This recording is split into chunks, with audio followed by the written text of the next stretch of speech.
So in previous class, we talked about layers of alimentary canal or alimentary tube, mucosa, submucosa, muscularis, and serosa. Okay, so these are the four layers we studied. In from the beginning of the esophagus to the anus, all these layers are present. But one thing we have to remember that where the layer is most present, where the layer is less present. Okay, so let's talk about stomach. Okay, already we studied about esophagus. Now we will talk about stomach. Stomach is located in the upper left quadrant of the abdominal cavity. Okay, so this is present in upper left. We will ask the in the society in the people that most they think that stomach means all this. Okay, that's it. Abdomen. I will call as abdominal cavity. Space cavity. If the all the organs are present, abdominal area. Okay. So we will not call this. This is only stomach. Abdomen means whole abdomen. Whole organs are present. Okay, abdominal cavity to the left of the liver. So this is if my hand is right, this is right, this is left. So in the left side, if you draw a midline, okay, it is present in the left upper quadrant. Okay, if you divide abdomen in the four, if this is the abdomen, okay, this is the abdomen, we will divide this into four quadrants. This is the upper left quadrant, lower left quadrant, right upper quadrant, left lower quadrant. In the left upper quadrant, we have abdomen. And second thing here, whenever your patient came, you examine that area, you press that area, he is telling that I have pains over here from past 2 to 3 hours. You examine and you touch that area, okay? Touch that area and he have tenderness. Tenderness means when you touch that area, he told that I have pain and he want to release your hand. So we will write in the case or in our prescription that left upper quadrant tenderness or pain. Complaint pain in the left upper quadrant since 2 to 3 hours. So this is also a prescription letter. How to write? Okay, next we have the liver. The left is in the right side. We have in the left side, right side we have the liver. Left side we have the stomach. Although part of the alimentary tube, the stomach is not a tube, but rather than a sac that extend from the esophagus to the small intestine. So basically, stomach is like a tube, but it is not a tube, complete tube, but is a like a sac-like structure. So it will hold the things, and its function is to digestion. Okay. So the digestion process gradually and do not have to eat constantly. Both mechanical and chemical digestion takes place in the stomach. So basically, both mechanical and chemical, both functions will be done in the stomach. The parts of the stomach are shown. Okay, let's see the parts because it is very, very important. So here we have the diagram. So please draw the diagram. I understood the names. So here with the ending of the esophagus, this is the ending of the esophagus. Here the sphincter, esophageal sphincter is there here. So layers here, you can see the layers. This is the body. Okay, this is the body. This is the layers, muscles layers. Okay, and here we have the small intestine. Here we have the pyloric sphincter. You can see that this is the constricted area. Would have to be passed only by movement. Okay, and here this is the curve. We will call this is a small curve. That's the reason we call lesser curvature. This curve is very long. That's the reason we call greater curvature. Okay, and this is the fundus of stomach. This area is known as fundus of stomach. Okay. Here pyloric sphincter, esophageal or cardiac sphincter is there. Okay, so this is very important. So we have to remember the name. This is the pylorus, rogue, okay, greater curvature, upper curvature, and fundus of stomach, esophagus, and pyloric sphincter. These are the things we have to remember and draw the diagram. Next, come to the. So we know that we know the names now. The cardiac orifice is the opening of the esophagus, and foundation is the position above the level of the stomach. The body of the stomach is large central portion bounded laterally by the greater curvature and medially by the lesser curvature. The pylorus is adjacent to the duodenum of the small intestine, and the pyloric sphincter surrounds the junction of the two organs. The fundus and body are mainly storage areas, whereas more digestion takes place in the pylorus. When the stomach is empty, the mucus appears sprinkled or folded. The foldeds are called rogae. So, what is the rogae? The folds of the stomach. When our stomach is empty, they flatten out and the stomach is filled and permit expansion of the lining without tearing it. So, what will happen when we eat food? After eating food, it will expanding. It will means it will bring some stress to the stomach. So, to not make stress to the stomach, it have rogae. Rogae will fold it, and after eating, gradually it will open. It will not give the stress to the stomach. Okay. The gastric pits are the glands of the stomach and consist of several types of cells. So here we have the cells, which is very, very important. We have to remember. Their collective secretions are gastric juice. The gastric pits are the glands of stomachs. So here we have the gastric pit. We can assume that second layers, primary layer, second layer, mostly mucosa, submucosa. Okay. And mucosa also, submucosa also have digestive and gastric juice cells. What are those cells? We call combined as gastric juice. We have mucous cell, chief cells, parietal cells, and other cells. Let's see. It's very important. What are the cells are there and which cell secretes which juice? It's very important. First is mucous cell.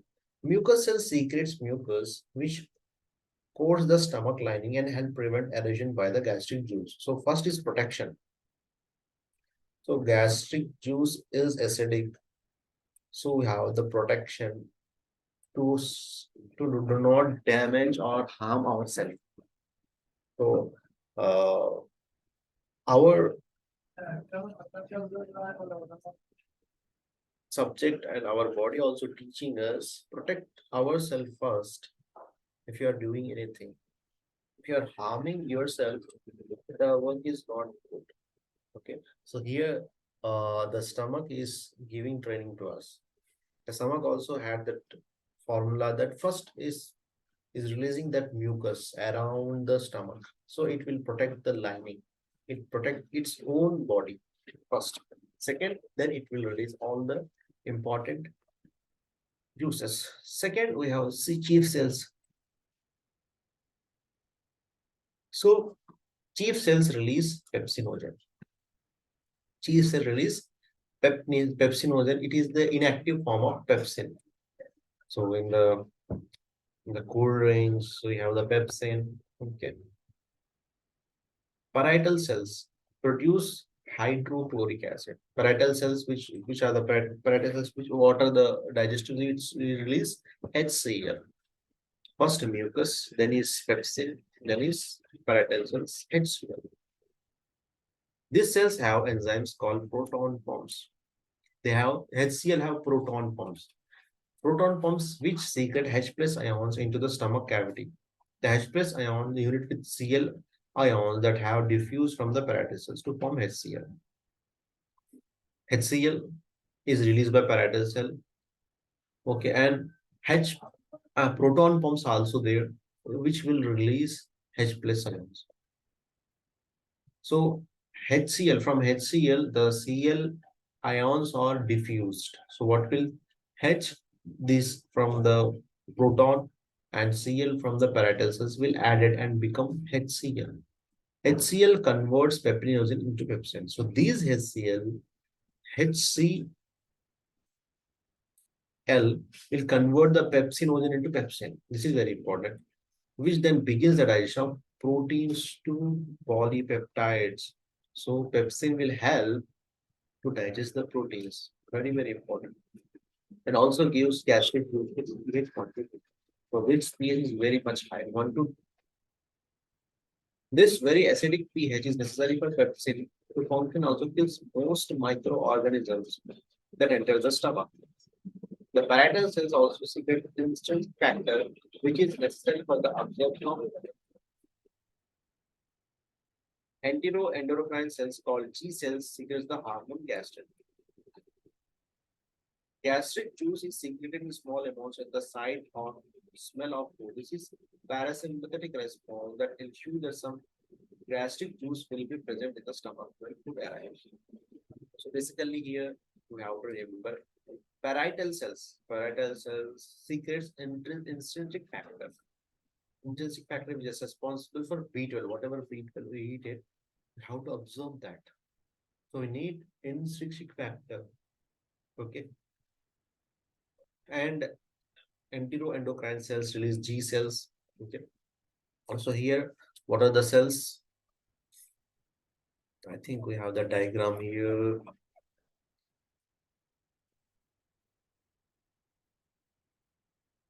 Hmm.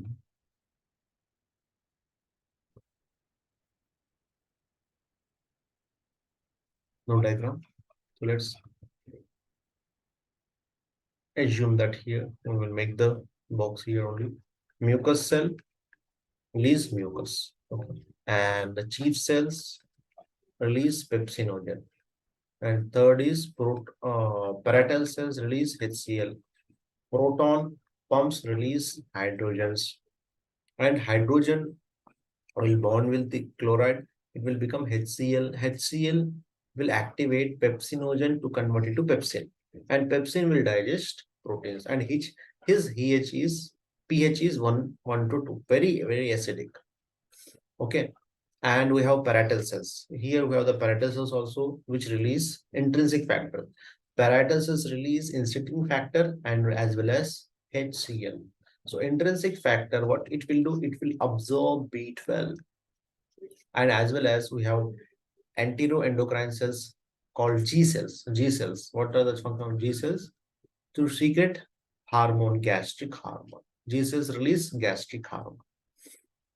Okay. So these are the functions of all the cells which are present in the stomach, which is responsible for the digestion. So whenever food of the smell of the food, okay, anything very tasty is coming beyond you, so what will happen? Parasympathetic nervous system activate.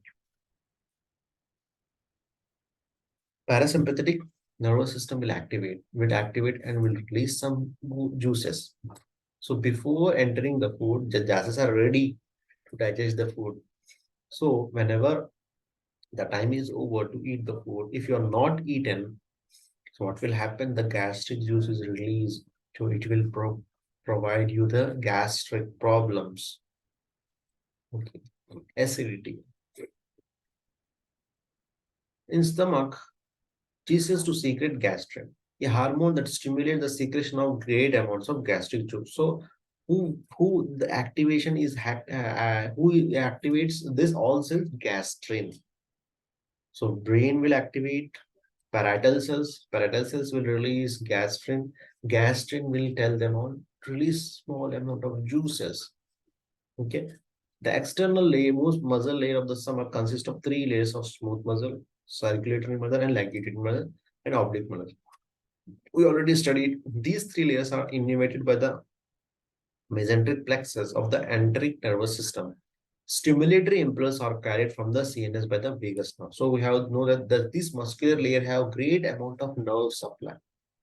Gut brain we will call it, because to have the multiple functions, it have the nervous system. Okay, so we studied gas to release the gastric juice, to secrete the gastric juice. So we need mesenteric plexus. Cranial nerve. Number 10 means vagus nerve. And provide very efficient mechanical digestion to change food into a thick liquid called chyme. So what will it will do? It will do the food into chyme, physical to liquid, mechanical.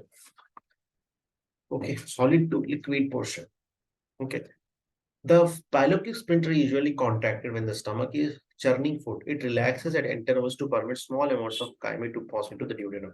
So you know that this is the pilotic, this is the sphincter. Okay, pyloric sphincter will open for some time. Some food will pass into the duodenum. Okay, small amount, not large amount. This sphincter then contracts again to prevent the backup of intestinal content to the stomach. So and again it will close. It will open. Small amount of food, chyme is entered into the duodenum and close. Not the returning of the food from the duodenum into stomach will happen. So open, close, open, close.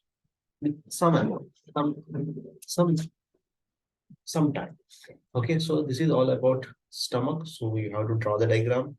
You have to know the cells, mucous cells, mucus release, parietal cell, HCl, and gastric juice or gastric hormones, chief cells, G cells. Okay, these are the things will release all the important gastric juice.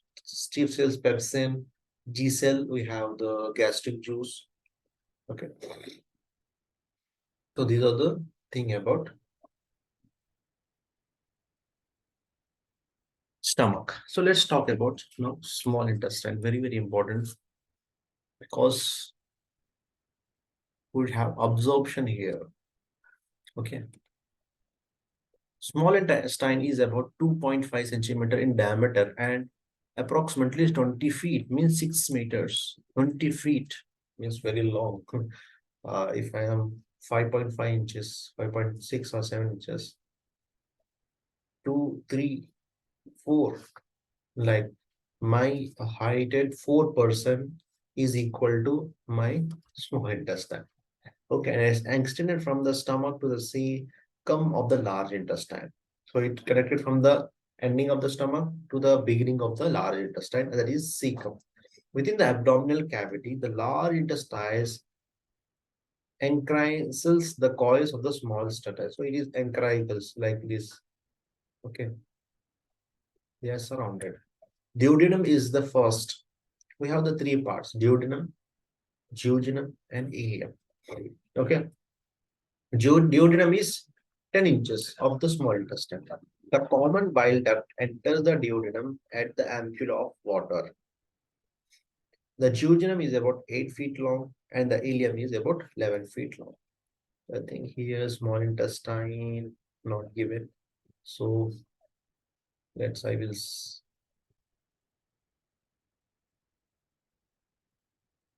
see.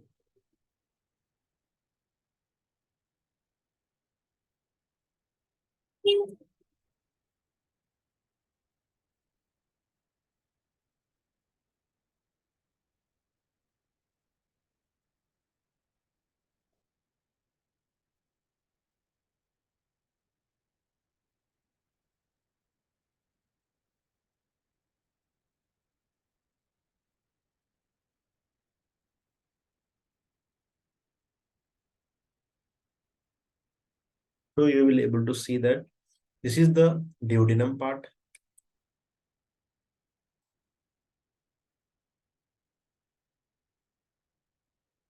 Okay, this is the duodenum part. This is the duodenum part, and from that is have the jejunum, and this is the ileum.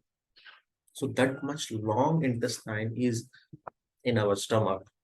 So now we have to carefully see about small intestine because all absorption will happen there. Why this is very much long? Because the important nutrients which are present in the food is not leave, not lived. They have to absorb, they have to utilize. So that's the reason every part of the small intestine is working. Okay, the duodenum, duodenum, and ileum. Very, very important. Let's talk about everything. So in the duodenum, what will happen? The common bile duct, which is coming from the liver to the gallbladder, concentrated in gallbladder and coming to the small intestine. And some amount of gastric juices is coming from the pancreas, is added in the small intestine. Let's see the image. I think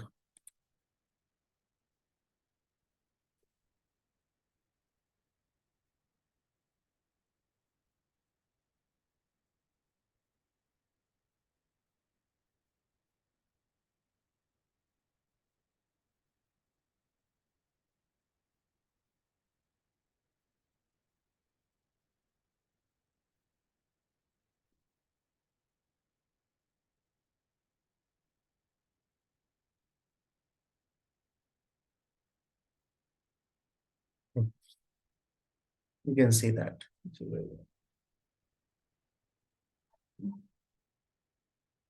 Hmm.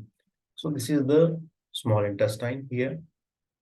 Okay, this is the gallbladder. This is the liver. Okay, liver is secreting the bile and it is concentrated in the gallbladder. Concentrated means the pH level or energy will increase. We'll talk in the gallbladder section. Here we have the pancreas. So bile is coming from the liver, gallbladder, and the important gastric. Pancreas also release some important gastric juice. We will decide in pancreas. So combination of this is coming from the ampulla of water. Ampulla of water.